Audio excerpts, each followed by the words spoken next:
எங்கள் தினசரி அப்பம். தேவன் வாக்குத்தத்தம் பண்ணினதை நிறைவேற்ற வல்லவராயிருக்கிறார் என்று. ரோமர் 4:21. பிரியமானவர்களே, உங்களுடைய வாழ்க்கையில் ஆண்டவர் கொடுத்ததான வாக்குத்தத்தங்கள் இந்த நாட்களிலே ஆண்டவர் அதை நிறைவேற்றுவேன் என்று வாக்கு கொடுக்கிறார்.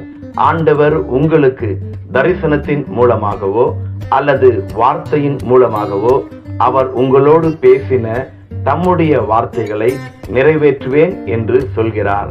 மனிதர்கள் தாம் சொன்னதை செய்வதில்லை, ஆனால் நமது ஆண்டவரோ தாம் சொன்னதை நிறைவேற்றி முடிக்கும் கர்த்தர். பிரியமானவர்களே, உங்களுக்கு கொடுத்த வாக்குத்தத்தங்கள் நிறைவேற இன்னும் அநேக நாட்கள் ஆகும் என்றும், பல வருடங்கள் கடந்து நடக்க போகும் காரியங்கள் என்றும் நீங்கள் நினைத்து கொண்டிருக்கலாம். இல்லவே இல்லை, அதை இப்பொழுதே தொடங்கவும் முடிக்கவும் போகிறார். விசுவாசியுங்கள். ஆமேன்.